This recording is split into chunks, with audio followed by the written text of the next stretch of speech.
Rick DeRee, principal, co-founder of Burning Issues Group, Big Advisors, wanted to go over with you how to really win at getting leads. Strategic lead generation is one of the most important pieces, if not the most important piece, of a successful big region. When you're opening your territory, you have to have the leads. In fact, when I talk to people who were previous consultants with me at former companies, and they would say, I love your idea.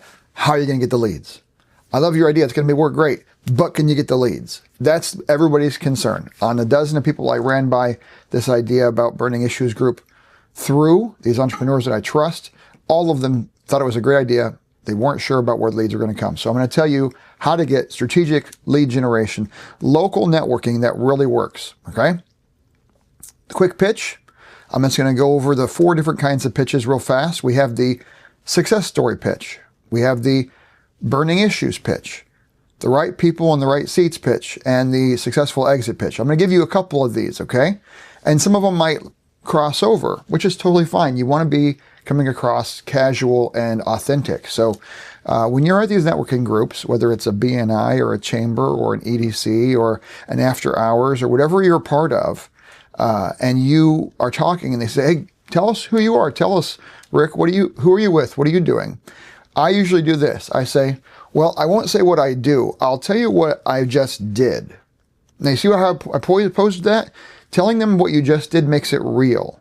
If you say what you do, it's still ambiguous. But if you say what you just did, they're thinking, oh, okay, here's some actual firm data. And I say, I was working with a lady, she wanted to retire in 2 years. And she realized that her company wasn't worth what she wanted it to be worth. We all go through this, are we building something for 20 years? But then in the end, you have nothing to show for it. Nobody wants that. That's a terrible end. We have to change that.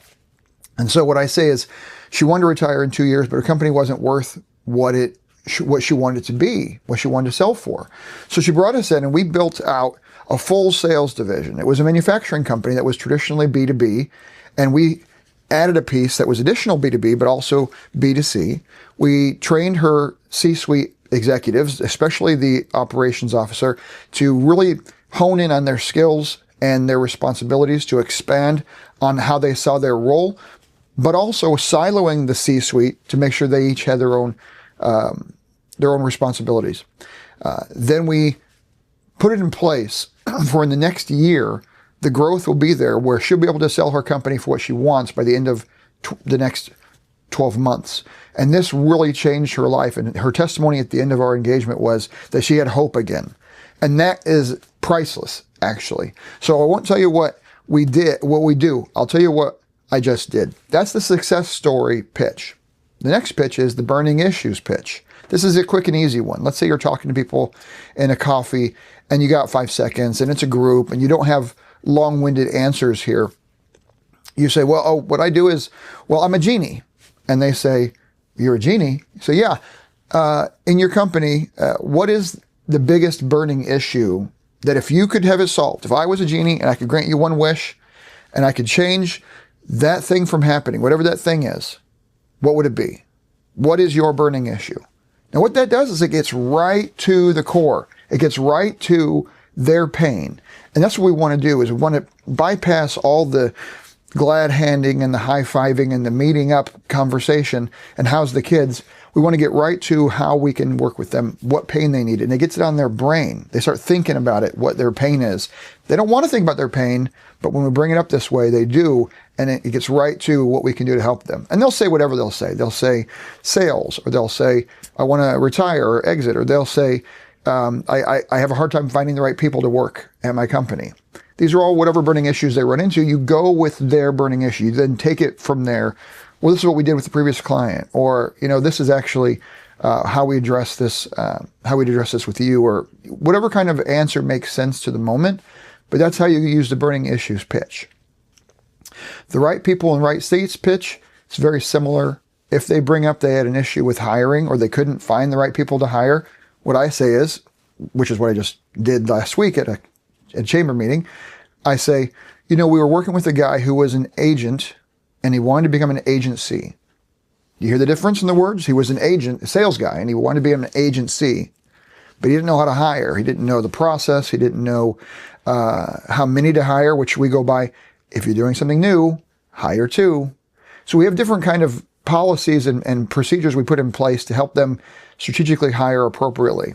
And that's the right people in the right seats. If you can help someone get right people in the right seats, that's one of the best ways to help them raise revenue, is because now you have a qualified salesperson, you have a qualified operations guy, you have a qualified financial director, whatever the piece is that they're having a trouble with, you can help them find that person, and that will change the entire directory of the company.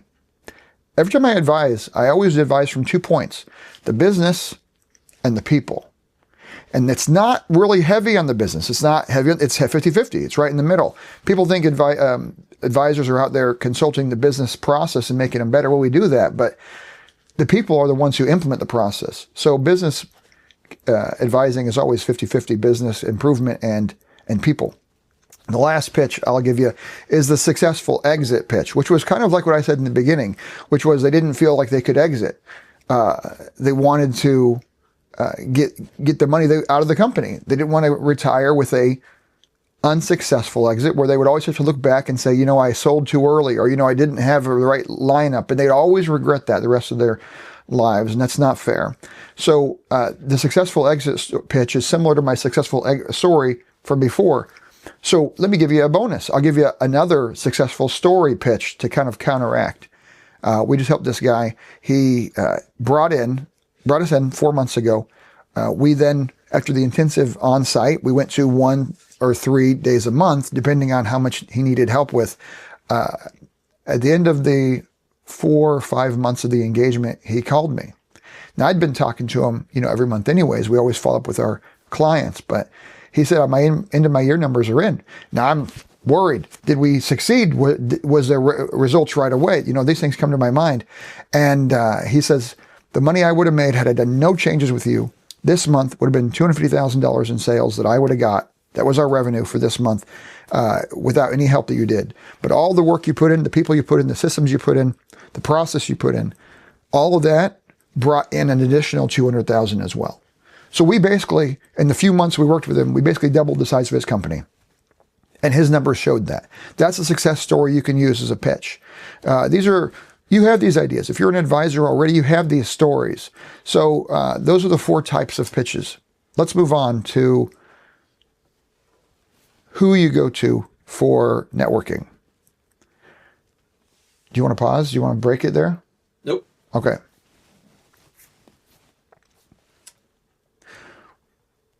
When we're doing our lead generation, when we're doing our strategic lead generation, it's not something you just do casually. That's why the word strategic is there. There are certain best practices. There are certain things that we do that succeed and things that succeed less.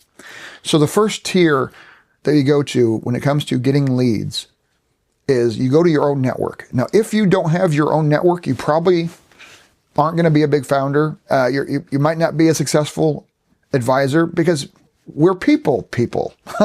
We need to have a big network. And so I'm sure you have a network. You have to think deep sometimes on who is your network. Sometimes it doesn't come right to the top of your mind, but definitely start itemizing out who your network is. Your network is the most potent and least expensive source of big leads being your leads you're generating. So let's definitely work on your own network and reach out to them and ask them who they know that we can help. Now, you may need to say, hey, we offer a commission back to you for your referrer, which we should do. We should offer that money back. We have been doing that and people are happy about it. In fact, my own personal network that I've supported, they've given me leads and I pay them, $5,000 for these leads, sometimes $3,000, depends on how the deal is structured. But they say, well, you know what? You can just consult me for free. Keep the money and give me some of your consulting hours. I get that a lot, actually. So I help my buddies out and they help me out. It's mutual. That's number 1, is your own network. Number 2, getting leads from big corporate, from the headquarters. Now, we are definitely going to be sending you digital leads, SEO leads, leads from video campaigns, from trade shows we go to, from our strategic service partner relationships. We have lots of sources that we're having. We're going to be bringing leads to your big region. So definitely follow up on those right away. That's a requirement. You have to get on those right away. When they're hot, they're hot. You jump out there and you make them happen. The next tier is the big community referrals. So a big community is everybody. It's your advisors, it's your clients, it's your own big service partners in your own region. It's any kind of hot lead that you come across. That's your whole community is going to give you referrals. You have to jump on those as well. Next is the master networkers. Now this is really key. This really works really well. When you're out there networking, you're going to find other people who have a hobby of just networking. And that hobby, their fun, their joy, their passion is connecting people. When you find them, let them connect you, build a relationship with them. They form relationships quick. It's not threatening at all. It's going to be super easy. Just grab them at a networking event and say, hey, I'd like to connect with you. They'll be open for a coffee. They'll be open for a lunch because this is what they do. It's their passion. And then you can run by them what you do. And they might have somebody on top of their head right now. I got somebody in my brain that you might be able to help. They'll say that. Or they'll say, I'll think about it and get back to you. If they say they'll think about it and get back to you, you probably didn't sell them enough on your value because they know people and they're thinking of them right now. And if they're not going to give them to you right now in this meeting, it's because they don't either trust you or trust the system or what you've presented. So keep that in mind. How you present is really important. But I would say those people are going to give you probably a lead every other week if you foster those relationships. Those are sources that are helpful. The next tier 5, that's professional service providers. We call them in our company big service partners. I'm going to change that right here because we need to have our branding consistent. And the reason we say partners is because people that we're working with, they want to feel like they're part of what we're doing. They want to feel like they're chosen, like they're one of the few. And so we call them big service partners or BSPs because if we give them that title, they feel like they're on our team and they want to help us more. Let's help people together. Let's be on a team. That's high value. These people are business brokers, commercial insurance agents, business bankers, CPAs, CFPs, all those professional people. Now this is a caution. I'm giving you a caution here. You don't want to build relationships with these people if they are residential insurance agents or personal bankers or bookkeepers that just work with a few companies that are probably too small to have a CPA. You want to work with the ones that are going to work with your prospective clients. So a business banker, a commercial insurance agent where they do 90% of their business is commercial insurance. A business broker who's going to be regularly selling businesses. All these people are going to say to you, when you talk to them, they're going to say, you know what? I have a guy who wanted to bank with us, but he's unbankable. Unfortunately, he's not bankable. He doesn't have this or that or the other. Would you mind going and talking to him? Maybe you can help him build that in his business. Great lead, right? Commercial insurance agent. He's going to have people who are having struggles because he works with businesses all the time. He knows their income, their industry, their staff numbers. He knows everything. And so getting that commercial insurance agent to give you the leads, and he'll want his commission back for that referral. But yeah, great source for leads. Business brokers, they're going to have businesses that they want to sell. That process usually takes, up to a year or more, sometimes a little less, but it takes some time. And if you can help that business show better results on their books so that the business broker can sell for a higher dollar, everybody wins. So they're going to be giving you some leads that they think are a little bit not ready yet for big time for the sale. And that's a good source for you as well. The next tier is tier 6, which is networking organization membership, the general membership. Okay. Now this is kind of bulk attendees. When you go to these chamber meetings and you just say your pitch and they hear you, they're going to come up to you sometimes and they're going to say, oh, I know somebody, or, oh, hey, I liked your pitch and maybe you can help me. And hey, should we get a coffee? You're going to get that. If you get one of those per networking meeting, you did great. If you get 0, maybe you need to work a little harder, but if you get 2 or 3, you're the ace, okay?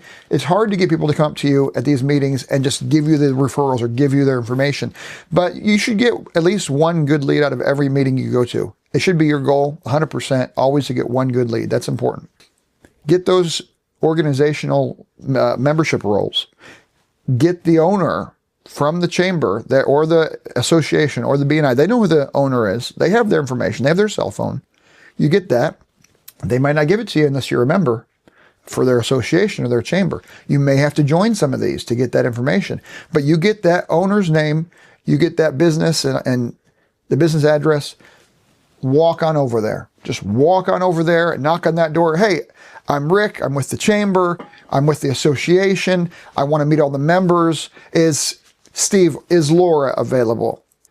But before I get into door knocking 101, how we're going to get into these doors, before I do that, I really want to push a very key part of what it is to be part of Burning Issues Group, Big Advisors.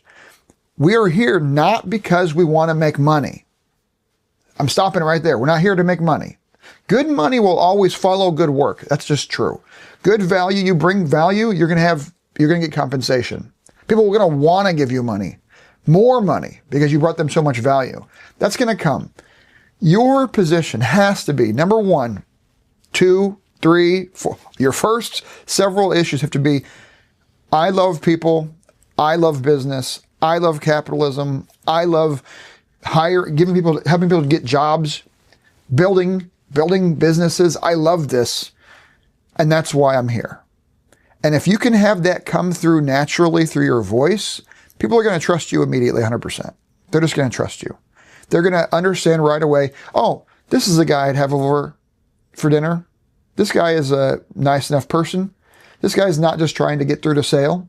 This guy actually is a real genuine article. I hear that a lot of people telling me that, and I take it for granted. So I wanted to make sure I told you right here that that's what you need to do. You need to have that heart and that passion for the client, 100%. So when you ask them, what's your burning issue that's keeping you up at night? Like, you actually care, and they can see that you care, and they're going to give you the truth. Now, if they don't think you're caring, they probably won't tell you the truth. They probably will give you I want more sales or something, which can be true, but it may not be the burning issue. So you got to really break through that barrier by being genuine. Now, this is a key here. Okay, I'm giving you secrets. I'm giving you big secrets. All right. How you get in the door. People are always wondering, how do you get in the door? How do you do this? Well, this is how you do it. First off, you know the owner's name. We talked about that already.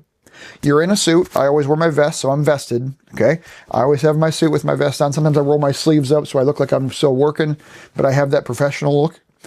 I mentioned I'm a member of the chamber or the association, so there's an instant connection of, I'm one of you. All right. And then when I meet the owner, I don't jump into my pitch. Never. What the heck?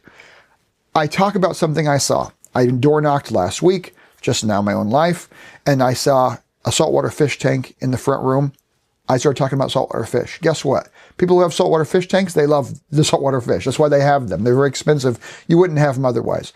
So I started talking to him about that. We spoke about them for, 3, 4, 5 minutes. And then I went into my pitch naturally from there, which I'll get to in a second. Another opportunity was there was a set of flags out front, some military flags out front of a business.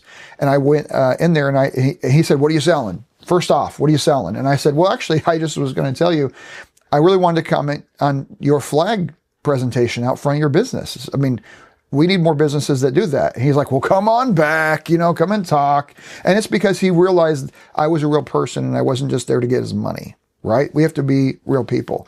Being genuine and authentic is the key. So then, let's say you do break the ice with those kinds of introductions. Then you jump right in. You say, what's a burning issue you're going through? Just switch right over, like you're interested in them, like you're inquiring about their need. You know what? Tell me about what you're doing. Tell me about your business and the problems you're having or concerns you have. And that gets right into exactly where you want to be. You've gotten past the ice breaking. You're in there with the owner because you had his name. You got past the front people because you're a member of the chamber, so they expect you to go right into the owner. You've gotten through all these barriers, and now you're in front of the owner, and you can actually talk about what burning issues they go through. Now, I'm not going to tell you that there's one solution here. There's a plethora of solutions, but these are generally sales fundamentals 101. And hopefully you're going to grab this and apply it into your process, because you can get all flashy and trendy and go through some fad kind of pitches. They might work occasionally, but nothing really breaks the fundamentals, which is what I'm trying to teach you here.